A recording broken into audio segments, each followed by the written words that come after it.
तो दोस्तों आज हम नेटफ्लिक्स वेब सीरीज त्रिभुवन मिश्रा सीए टॉपर के फाइनल पार्ट्स के एपिसोड को एक्सप्लेन करने वाले हैं। और अगर अभी तक आपने इसके पहले के वीडियोस नहीं देखे तो आप उन्हें ऊपर आई बटन पर जाके चेकआउट कर सकते हैं।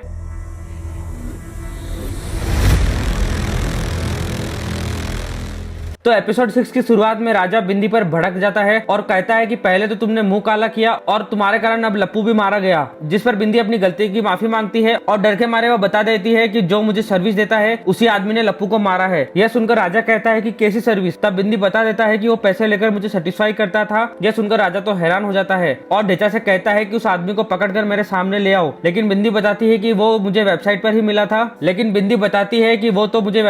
मिला था जिस पर ढेचा कहता है कि मैं देख लूंगा। इधर मिश्रा कांड करके जब घर आता है तो अशोक लता बताती है कि माँ का ऑपरेशन हो गया है और मिश्रा तबियत खराब होने का बहाना बनाकर अंदर चले जाता है। इधर क्राइम स्पॉट पर पुलिस आती है और हैदर अली जांच करने लग जाता है। तभी वहाँ रखे केक पर उसकी नजर जाती है। दोनों केक को खाते हैं और कहते हैं केक बहुत अच्छा है। इसके बाद ये लोग चीजों को फॉरेंसिक लैब में भेज देते हैं। फिर हैदर आकर लॉज के मैनेजर से मर्डर के बारे में पूछता है पर उसे तो कुछ भी पता ही नहीं था। तभी रूम में मैथ्यू को पायल का टुकड़ा मिलता है जिससे समझ जाते हैं कि यहाँ कोई औरत भी मौजूद थी। वहीं लप्पू की जेब से आधार कार्ड मिलता है जो देखकर हैदर कहता है इस पर तो राजा की दुकान का एड्रेस है। जिसके बाद हैदर सीधा राजा के वहाँ पहुंच जाता है और लप्पू की मौत के बारे में बताता है। तब यहाँ पर ये लोग ऐसा रिएक्ट करते हैं जैसे इन्हें अभी जस्ट पता ही चला हो। फिर हैदर इनसे पूछताछ करने लगता है और राजा ढेचा से कहता है कि हैदर उस कातिल को पकड़े उससे पहले हमें उसे पकड़ना होगा, क्योंकि अगर उसने पुलिस को सच बता दिया तो मेरी बहुत बदनामी होगी। और यह सब कुछ बिंदु दूर से सुन रही थी, इसीलिए ढेचा सीधा उसी लॉज में जाकर मैनेजर से लप्पू की कातिल के बारे में पता करता है। साथ में उसे धमकाता भी है कि पुलिस को कातिल के बारे में कुछ भी बताया तो मैं तुझे जान से मार दूंगा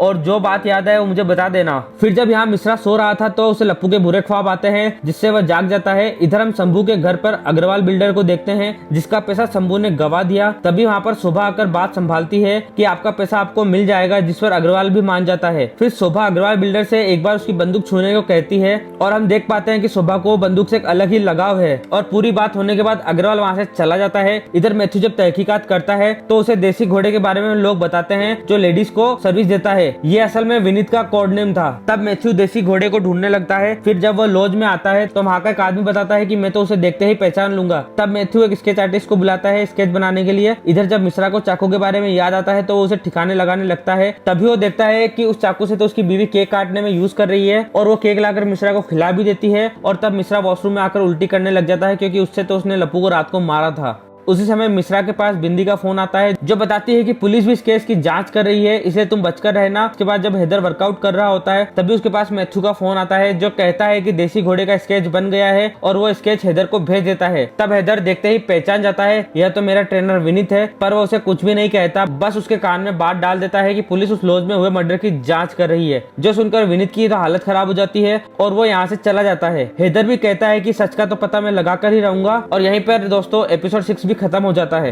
एपिसोड 7 की शुरुआत में मैथ्यू डॉक्टर से कहता है कि हमें जल्द से जल्द स्पॉट पर मिली चीजों से डीएनए निकाल कर दो। तब डॉक्टर उसे रूम की चादर दिखाता है जिस पर कई लोगों के सीमन थे, इसलिए डॉक्टर कहता है कि इन सब में डीएनए निकालने में टाइम तो लगेगा। इधर विनीत मिश्रा को बताता है कि वह हैदर अली उस कातिल के पीछे पड़ा है, ऐसे में हम भी फंस जाएंगे। जिस पर मिश्रा उसे मोटिवेट करने लगता है और कहता है कि कुछ दिन अपनी सर्विस देना तुम भी बंद कर दो, मैंने तो कर दी है और हमें कुछ भी नहीं होने वाला। अब अगले दिन हैदर और मैथ्यू लॉज वाले आदमी को विनीत को दिखाते हैं और पूछते हैं क्या यही है देसी घोड़ा। फिर यहाँ पर वे लॉज के दूसरे आदमी को बुलाते हैं और उनसे पूछते हैं कि क्या मर्डर वाले दिन यही तुम्हारे लॉज में आया था, जिस पर मैनेजर देखते ही मना कर देता है नहीं यह तो नहीं आया। और अब हम मैनेजर को देखते हैं जो बाद में कहता है कि जिसको इन सब ने मारा है अच्छा ही किया, उसने मेरी बड़ी ही बेइज्जती की थी, इसलिए तो अब मैं इन्हें फंसने भी नहीं दूंगा। यानी उस मैनेजर ने जानबूझकर पुलिस वालों को झूठ बोला। इसके बाद यहाँ मिश्रा को टेंशन हो जाती है कि उस पर कभी भी हमला हो सकता है, इसलिए वो बंदूक का इंतजाम करने के लिए अपने खास पान वाले के पास आता है और यहाँ उसे इशारों में बंदूक का इंतजाम करने को कहता है। जिस पर पान वाला कहता है कि हम कोशिश करेंगे पर मिलना बहुत मुश्किल है। इधर ढेचा बार बार बिंदी का वीडियो देख रहा था कुछ पहचानने के लिए। तब उसे मिश्रा के हाथ पर बना टैटू दिख जाता है और इसी का पता लगाने के लिए वो लॉज के आसपास की जगहों पर सीसीटीवी फुटेज देखने लगता है और यहाँ पर आकर बोलता है कि मैं पुलिस वाला हूँ। तभी उसे कैमरे में मिश्रा के हाथ का टैटू दिखता है और वो उसके स्कूटर का नंबर भी नोट कर लेता है जिसमें सिर्फ आधा ही नंबर दिखता है और ये येलो कलर का स्कूटर था। फिर वो ये बात जाकर राजा को बताता है और बिंदी को कहता है कि हम जल्द ही उसे पकड़ लेंगे, आप डरना मत, मैं खुद ही उसे निपटाऊंगा। जिस पर बिंदी कहती है कि मेरा उससे कोई लेना देना नहीं है, तुम्हें जो ठीक लगे वो करो। फिर बिंदी फटाफट मिश्रा को फोन करके बता देती है कि ढेचा को आपके स्कूटर का नंबर और आपके स्कूटर का रंग पता लग गया है, इसलिए बचने के लिए कुछ करो। तभी मिश्रा की सास आती है जो बताती है कि कल चेकअप के लिए डॉक्टर के पास जाना है। इसके अगले दिन मिश्रा सीधा आरटीओ ऑफिस पहुंच जाता है और वहां पर एक पहचान वाले से अपने स्कूटर के स्टार्टिंग वाले नंबर से जिनके भी सेम स्कूटर है उनकी लिस्ट निकाल लेता है। और इसके बाद मिश्रा अपना दिमाग चलाता है और सीधा उन लोगों के घर पहुंच जाता है और बोलता है कि हम मूवी वाले हैं और आपका स्कूटर एक मूवी के सीन में आएगा, इसलिए इसे पेंट करना होगा। और फिर वो लोग भी खुशी के मारे स्कूटर को पेंट करने देते हैं। इधर मिश्रा की सास बार बार मिश्रा को फोन करती है और इस बार भी मिश्रा का पड़ोसी ही उसे हॉस्पिटल ले जाता है और फिर साथ में दोनों आइसक्रीम खाते हुए बातें करते हैं। इसके बाद यहाँ राजा की दुकान पर हैदर और मैथ्यू आ जाते हैं। तब दुकान के पीछे से राजा के दो आदमी आते हैं और हैदर कहता है कि क्या पीछे भी कोई कमरा है। फिर वो कमरा दिखाने को कहता है, जिसके बाद ढेचा मैथ्यू को कमरा दिखाता है और कमरे में मैथ्यू को कुछ भी नहीं मिलता। इधर हम देखते हैं कि मिश्रा ने लिस्ट वाले सभी स्कूटरों पर येलो पेंट कर दिया है और फिर मैथ्यू हैदर को आकर कहता है कि सारे ही कमरे खाली है। तभी हैदर देखता है कि इस नोट गिनने वाली मशीन पर तो बैंक वाले का नाम है, जिस पर वह राजा को कहता है कि इसके लिए तो कार्यवाही होगी। तब राजा वहाँ पे रिश्वत देने का ऑफर भी रखता है। यह देखकर हैदर चुपचाप पैसे ले लेता है और हैदर अब बोलता है कि यह मशीन अब से आपकी हुई। इसके बाद ढेचा यहाँ से सीधा उस स्कूटर की जानकारी के लिए निकल जाता है, पर रास्ते में उसे मिश्रा का स्कूटर जाते हुए दिखता है तो वो कहता है कि कातिल पकड़ा गया। लेकिन तभी ढेचा देखता है कि यहाँ पे एक दो नहीं बल्कि बहुत सारे स्कूटर के सेम नंबर और सेम कलर है। ऐसे में वह कंफ्यूज हो जाता है। इससे हमें पता चलता है कि मिश्रा का प्लान सफल हो रहा है। यहाँ पे मिश्रा की सास उसे बार बार ताने मार रही थी कि तुम हमें कहीं भी घुमाने नहीं ले जाते हो। तो मिश्रा रात को फैमिली के साथ मेले में आता है और उसी मेले में ढेचा अपने साथियों के साथ भी आया हुआ था। तब वो यहाँ पर गेम खेलने लगते हैं और यहाँ पर ढेचा की किसी बात पर दुकान वाले से बहस हो जाती है, जिस दौरान उसे लप्पू की याद आती है और वह रोने लग जाता है। और यहाँ पर अपने साथियों के रोकने पर वह उसे भी छोड़ देता है। हालांकि इस दौरान मेले में ढेचा की बंदूक चलने से भगदड़ मच गई थी। अब अगले दिन मिश्रा अपने सिक्योरिटी गार्ड से मिलता है और उसे बातों बातों में बंदूक का इंतजाम करने का कहता है। तब वह गार्ड मिश्रा को सीधा अपने ताऊ के पास ले जाता है जो कि एक कॉन्ट्रैक्ट किलर था। वह आदमी मिश्रा को गन तो देता है लेकिन एक शर्त रखता है कि मिश्रा को एक आदमी को जान से मारना होगा, जिस पर मिश्रा मना करके चला जाता है और गार्ड से कहता है कि ना तो हम कभी मिले और ना हमने कोई बात की। और फिर मिश्रा सीधा यहाँ से अपने बॉस के पास आता है और कहता है कि मुझे ट्रांसफर चाहिए, जिस पर बॉस कहता है कि ट्रांसफर तो तभी मिलेगा जब मैं चाहूंगा, तुम्हारी मर्जी से कुछ भी नहीं होने वाला है। और वो उसकी ट्रांसफर एप्लीकेशन को फाड़ देता है। फिर जब मिश्रा उदास बैठा था तभी अब्दुल भाई का मैसेज आता है कि पहली किस्त कब दे रहे हो। यहाँ पर मिश्रा परेशान हो जाता है। इसके बाद मिश्रा यहाँ से सीधा शंभू के घर आता है और उसे सब कुछ बताता है और कहता है कि शंभू के तो बड़े बड़े क्लाइंट्स है, अगर उसे कोई सेफ्टी में हेल्प कर दे तो काम हो जाएगा, जिस पर शंभू मना कर देता है। तभी शोभा को अग्रवाल बिल्डर का नाम याद आता है और वह शंभू को साइड में बुलाकर कहती है कि जीजाजी को उस बिल्डर से मिलवा दो, कुछ काम तो हो ही जाएगा और यहाँ पर वह अपना 6 लाख भी माफ करवा लेंगे, जिस पर शंभू भी मान जाता है और ये तीनों अग्रवाल बिल्डर के पास चले जाते हैं। जहाँ अग्रवाल कहता है कि मैं आपको सिक्योरिटी के लिए बंदूक दूंगा, बस आपको मेरी फाइल पर साइन करने होंगे जिससे मेरी बिल्डिंग का काम चालू हो जाए। तब शोभा भी मिश्रा से कहती है कि ये डील अच्छी है। यहाँ पर वो अग्रवाल से अपने 6 लाख रुपए भी छोड़ने की बात करती है, जिस पर अग्रवाल मान जाता है। अब मिश्रा इस बारे में सोच ही रहा था तभी यहाँ अग्रवाल का राइवल भी आ जाता है जो एमएलए का साला था और वो अग्रवाल को जान से मारने आया था ताकि आराम से वो अपने बिजनेस को बिना कंपटीशन के आगे बढ़ा सके। यहाँ मिश्रा कहता है कि हमें जाने दीजिए, हमारा इस मैटर में कोई लेना देना नहीं है, जिस पर वो आदमी मिश्रा को गाली देने लगता है और उसे फिर लूजर कह देता है। लूजर सुनते ही मिश्रा को गुस्सा आ जाता है और वो उस आदमी के पास आकर उसे चांटा लगा देता है और कहता है कि मुझे आज के बाद लूजर मत बोलना, जिस पर यहाँ लड़ाई शुरू हो जाती है और यहाँ पर गुंडे गोली चलाने लगते हैं। तो शोभा सामने रखी बंदूक उठाती है और फायरिंग चालू कर देती है। तभी यहाँ पर भयानक लड़ाई होती है जिसमें ये लोग उन गुंडों को मारकर भगा देते हैं। यहाँ पर सभी लोग शोभा के इस अंदाज को देखकर हैरान थे कि शोभा इतनी खुंखार कैसे हो गई। और यहीं पर एपिसोड 7 भी खत्म हो जाता है।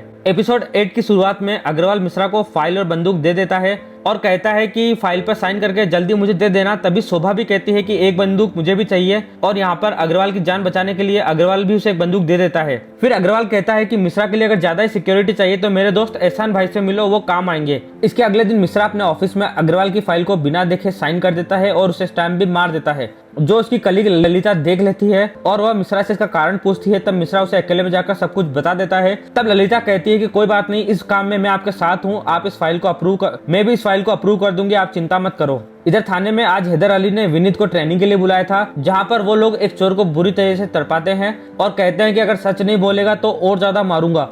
फिर हम मिश्रा को एहसान के यहाँ देखते हैं जहाँ शंभू उसे सिक्योरिटी देने के लिए कहता है, पर एहसान कहता है कि इसमें मेरा क्या फायदा। तभी वहाँ एहसान की बीवी आती है जो मिश्रा को देखकर चौंक जाती है और हमें पता चलता है कि यह तो मिश्रा की क्लाइंट रह चुकी है। और यह बात शोभा नोटिस करती है और वह बहाने से आकर एहसान की बीवी से कहती है कि मुझे पता है कि तुम भी सीए टॉपर की क्लाइंट हो और अगर सीए टॉपर ने तुम्हें जरा भी खुशी दी है तो आज उनकी मदद कीजिए। तब खाना खाते समय एहसान की बीवी बातें घुमाते हुए कहती है कि आपको उन लोगों की मदद करनी चाहिए और ये शोभा बता रही थी कि आपकी जो फाइल अटकी हुई पड़ी है ये लोग उन्हें भी पास करवा सकते हैं। जिस पर एहसान सोचता है और मान जाता है और बताता है कि मेरे 2 आदमी हर समय मिश्रा के साथ रहेंगे। फिर अगले दिन मिश्रा के पास एहसान की फाइल आती है, फिर वो उस पर बिना सोचे समझे साइन करके स्टैंप लगा देता है और उसे ललिता भी अप्रूवल दे देती है। और अब मिश्रा फिर से वेबसाइट पे अकाउंट एक्टिवेट करके सर्विस देने निकल जाता है, जहां अब उसके साथ एहसान के 2 आदमी भी थे। अब जैसे यहाँ पर वो लेडी मिश्रा के साथ 2 आदमियों को देखती है तो वो सर्विस कैंसिल करके चली जाती है और कहती है कि ऐसे लोगों के साथ सर्विस देने आओगे तो तुमसे कोई भी सर्विस नहीं लेगा, जिससे मिश्रा को गुस्सा आ जाता है और फिर वो इन दोनों से कहता है कि अगली बार सिक्योरिटी के लिए थोड़े दूर ही खड़े रहो। इधर राजा बिंदी के पास आता है और कहता है क्या मैं तुम्हारे लिए डांस करूं, क्योंकि बिंदी को किसी और के साथ देखकर राजा को डर लग गया था कि कहीं वो उसे दूर न चली जाए। तब राजा बिंदी के लिए डांस करता है और शीशे के सामने आकर अपना गुस्सा भी निकालता है। इसके बाद राजा ढेचा को फोन करके कहता है कि बिंदी के साथ कांड करने वाले को जल्दी पकड़ो,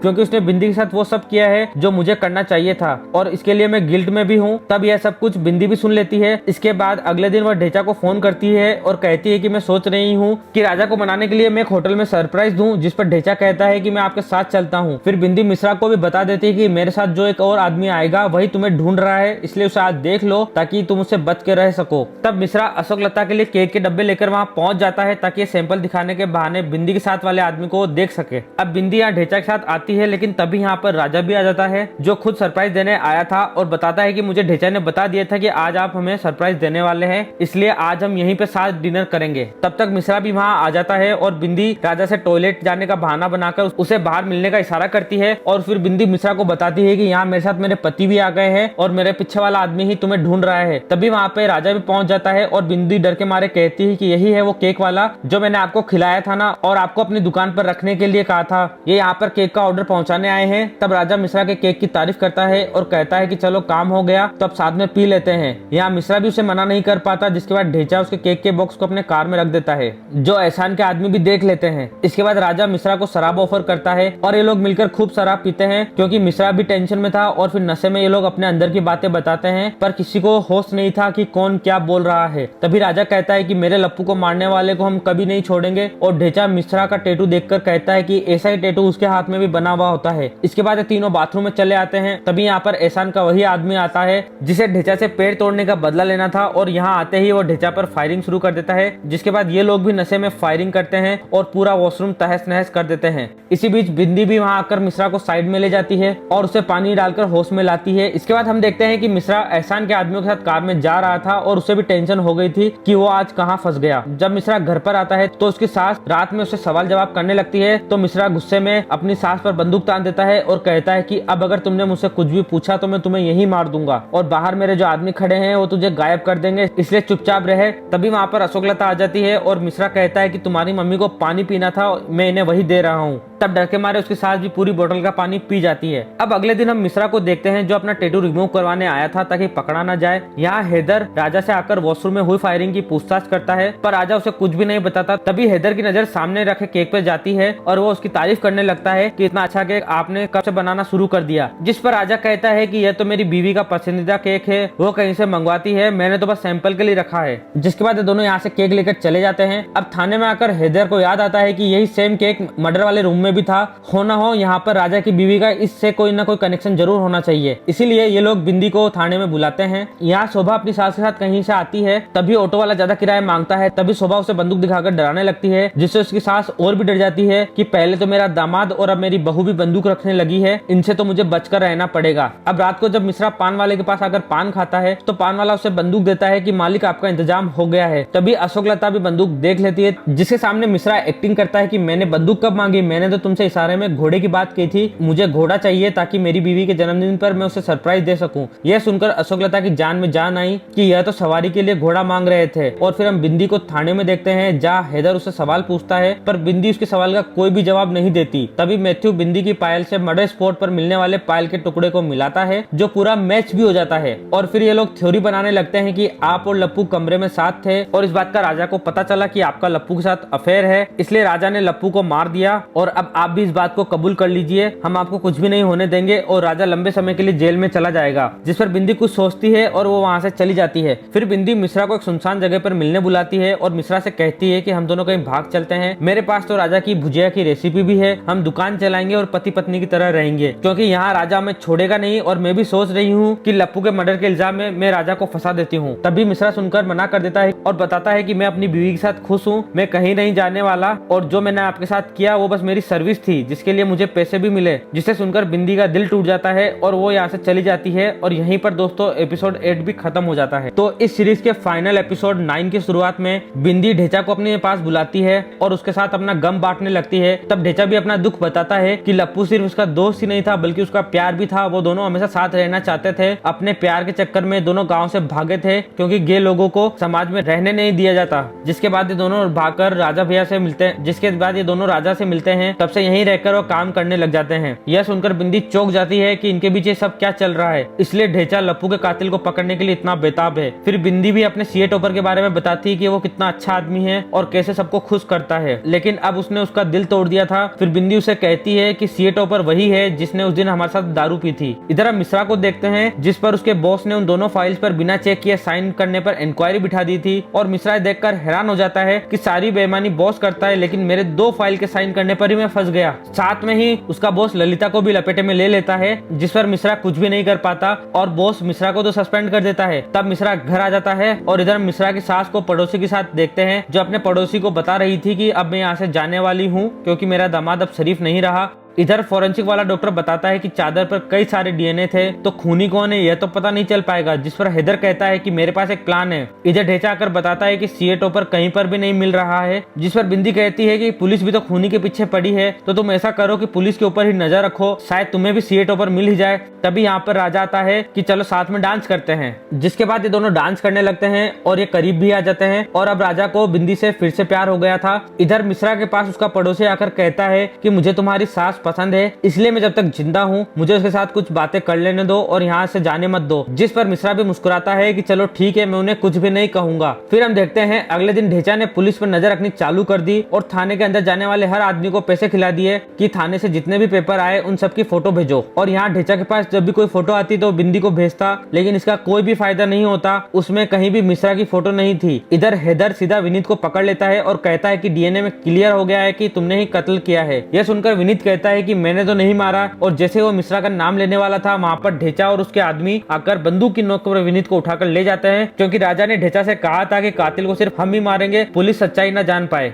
इसके बाद रास्ते में ढेचा विनीत से मिश्रा को कॉल करके मिलने को कहता है। जिस पर मिश्रा कहता है कि अगर आपको मिलना है तो मैं एक फंक्शन में जा रहा हूँ, आप वहीं पर मिलने आ जाइए। तो उसे लोकेशन भी सेंड कर देता है और इधर एड्रेस आते ही ढेचा बिंदी को भी ये एड्रेस भेज देता है कि हम भी वहीं जा रहे हैं, आप राजा को लेकर वहीं आ जाइए। और हम रात के फंक्शन में मिश्रा की पूरी फैमिली को देख पाते हैं जहाँ पर मिश्रा का पान वाला उस घोड़े को भी ले आता है। असल में पान वाले को लगा कि सच में मिश्रा अशोक लता को घोड़ा सरप्राइज देना चाहता है। तभी वहाँ पर ढेचा विनीत को लेकर पहुंच जाता है और वहाँ पर फायरिंग कर देता है कि आज का फंक्शन खत्म हुआ। और फिर वो विनीत से कहता है कि सीए टॉपर को ढूंढो और हमें बताओ। तभी विनीत मिश्रा को देखता है पर वो उसे देखकर भी कह देता है कि वो यहाँ तो है नहीं। इसके बाद राजा और बिंदी भी आ जाते हैं और वो सीए टॉपर को बाहर आने को कहते हैं वरना वो फायरिंग चालू करने का बोलते हैं। तब अपने बच्चे और बीवी को बचाने के लिए मिश्रा हवा में फायरिंग करता है और यहाँ भगदड़ मच जाती है। वहीं बाहर हम देखते हैं कि एहसान के आदमी आराम से कार में बैठे थे। इसके बाद ढेचा विनीत के फोन से मिश्रा को फोन लगाता है और मिश्रा का फोन बजते ही ये लोग उस जगह फायरिंग करने लगते हैं। तभी मिश्रा एहसान के दोनों आदमियों को फोन करके कहता है कि जब मैं मर जाऊं तब मेरी मदद करने आना। और यहाँ पर ढेचा भी आ गया है। अब ढेचा का नाम सुनते ही ये लोग फायरिंग करते हुए अंदर आ जाते हैं और यहाँ हैदर और मैथ्यू भी पहुंच जाते हैं, लेकिन इतनी फायरिंग होता देख के दोनों छुप जाते हैं। इसी बीच मिश्रा भी कहता है कि हमें अपने परिवार को तो बचाना ही पड़ेगा और वह शोभा के साथ मिलकर गोलियां चलाने लग जाता है। तभी वहाँ से विनीत भी बचकर भागता है और मिश्रा के पास आ जाता है कि आप मेरे दोस्त हो इसलिए मैंने आपका नाम नहीं लिया। तभी हैदर माइक से अनाउंस करता है कि विनीत जहाँ कहीं भी हो मेरा विटनेस बन जाए, मैं उसे जेल जाने से बचा लूंगा। यह सुनकर विनीत अपने बारे में सोचता है और हैदर अली के पास जाने लगता है। तब मिश्रा उसे नहीं रोकता। वहीं मिश्रा के पास बिंदी आ जाती है और अशोक लता भी उनका पीछा करने लगती है। तब बिंदी सबके सामने मिश्रा की सर्विस के बारे में रिवील कर देती है और बताती है कि यह कौन सी सर्विस देता है। साथ में वो बताती है कि तुम्हारे केक में केसर फ्लेवर ऐड करने का आइडिया भी उसी का था, जो सुनकर अशोकलता चौंक जाती है। तभी यहाँ फायरिंग बढ़ती है और बिंदी भागकर राजा के पास आ जाती है। यहाँ राजा आकर कहता है कि मैं तुम्हें कुछ भी नहीं होने दूंगा, और यहाँ बिंदी भी राजा से प्यार करने लगी थी।